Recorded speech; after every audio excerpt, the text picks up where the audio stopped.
अस्सलाम वालेकुम। Sugar, blood pressure, cholesterol, मोटापा, जिगर पर चर्बी, मैदे के हाजमे के मसाइल, इसके साथ साथ पट्ठों के मसाइल, जोड़ों के दर्द, पट्ठों का दर्द होना, ठीक है, और कब्ज़, ये सारे मसाइल के लिए हम लोग एक सीरीज़ शुरू करने जा रहे हैं। उस सीरीज़ में मैं एक एक करके इनकी वजूहात बताऊंगा और इनका आम ज़िंदगी में बेहतरी लाकर कैसे इलाज किया जा सकता है या इन अमराज से कैसे बचा जा सकता है, इसके बारे में हम लोग डिटेल से डिस्कस करेंगे। और इसके साथ साथ इसकी जो मेन वजह है ज़्यादातर अमराज की, जो कि इंसुलिन रेजिस्टेंस है, इंसुलिन रेजिस्टेंस कैसे बाकी अमराज के साथ मुंसलिक है और ये कैसे कैसे मसाइल इससे बढ़ते हैं और किस हद तक ख़तरनाक हद तक जा सकते हैं, जैसे लबलबे का कैंसर हो गया या दिल के अमराज हो गए। इसके अलावा जिगर का फेल होना, लिवर सिरोसिस,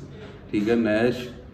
ठीक है, नॉन अल्कोहलिक लिवर सिरोसिस की तरफ जाना और अंतड़ियों के मसाइल, IBS, IBD, इस तरफ इंसान कैसे जाता है, ठीक है, इसके बारे में हम लोग डिस्कस करेंगे। थोड़ा सा ओवरव्यू देता चलूँ कि इंसुलिन जो है वो कुदरती तौर पर जिस्म में बनती है, जो कि हमारा लबलबा बनाता है, और ये इंसुलिन, इसका काम होता है जिगर में ग्लूकोज को या हमारे जो खून में शीरा है, मीठा है, उसको पट्ठों में ले जाना और उसका इस्तेमाल करवाना और उसको जिस्म में कम से कम रखना। इंसान का जिस्म बना हुआ है कुदरती तौर पर ज़्यादातर फैटी रिसोर्सेज से एनर्जी लेने के लिए, लेकिन हमने कार्बोहाइड्रेट्स यानी आटे वाली चीज़ें, अनाज वाली चीज़ें, जिसमें मैदा हो गया, आटा हो गया, चावल हो गए, चीनी हो गई, इस तरह के जो मीठी चीज़ें, उनको बार बार खा खा के हमने इससे एनर्जी लेना शुरू कर दिया, ताकत लेना शुरू कर दिया जिस्म के इस्तेमाल के लिए। तो इसको जब ये बार बार हम बेजा वक्त पे, मतलब जब भी भूख लगी थोड़ा सा खा लिया, जब सामने आई खा लिया, या ज़रूरत से ज़्यादा खा लेना, बेटाइम खाना, तो इससे फिर बार बार जिस्म में जो ग्लूकोज लेवल है वो बढ़ता है और इसके साथ साथ फिर इसको कम करने के लिए इंसुलिन का लेवल भी स्पाइक करता है, जिस्म ज़्यादा इंसुलिन बनाता है। तो जब इंसुलिन ज़्यादा बनती है तो फिर ग्लूकोज अचानक से कम होता है, तो बॉडी को, जिस्म को ये सिग्नल जाता है, दिमाग कहता है कि ये ज़्यादा बन चुकी है, ये तो पट्ठों को खाना शुरू कर देगी। तो फिर उसके साथ फिर वो उसको इनसेंसिटिव करने लग जाता है, जिस्म उसको इनएक्टिव कर देता है। जब इनएक्टिव कर देता है तो फिर वो इंसुलिन दोबारा कम हो जाती है, कम होती है, बॉडी में फिर सिग्नल जाता है कि ये कम हो गई है, ग्लूकोज बढ़ जाएगा, फिर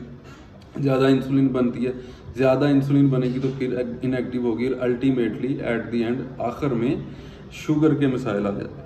और इंसुलिन से आगे बहुत सारे इंसुलिन रेजिस्टेंस से मसाइल बनते हैं, जैसे कि ज़्यादा ग्लूकोज या फ्रुक्टोज का ख़ास तौर पे इस्तेमाल करना, उससे मैदे पर चर्बी, जिगर पर चर्बी आना शुरू हो जाती है, और इसके साथ जब फिर चर्बी ज़्यादा बनना शुरू हो जाती है तो उसके साथ फिर उसको